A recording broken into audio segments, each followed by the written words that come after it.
ஒரு ஊரில் எப்பொழுதும் போல் குமார்னு ஒருத்தன் இருந்தானா.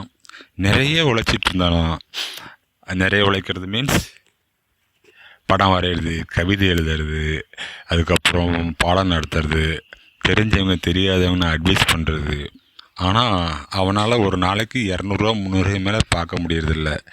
அவனால் பணத்தில் மட்டும் மேலே வரவே முடியல.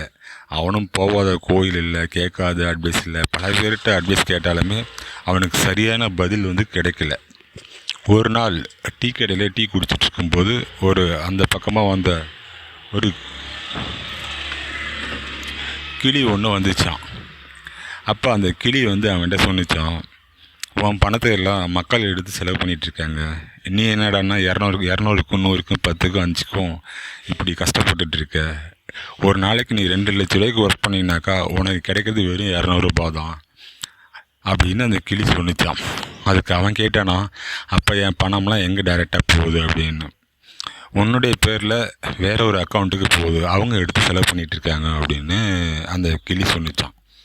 சரி, இது எனக்கே தெரியல, உனக்கு எப்படி தெரியுது அப்படின்னுச்சான். நான் 4 திசைக்கு பறந்து செல்றதுனால எனக்கு தெரியுது.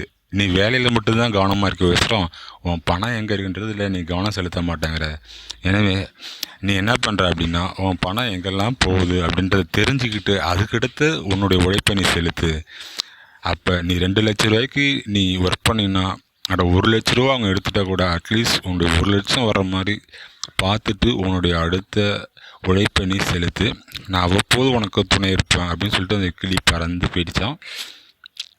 அன்றிலிருந்து குமார் கொஞ்சம் சிந்திக்க ஆரம்பித்தான். அப்போ நம்முடைய பணம்லாம் எங்கே போகுது அப்படின்னு. மீதியை நம்ம வெள்ளித்திரையில் பார்க்கலாம். நன்றி, வணக்கம்.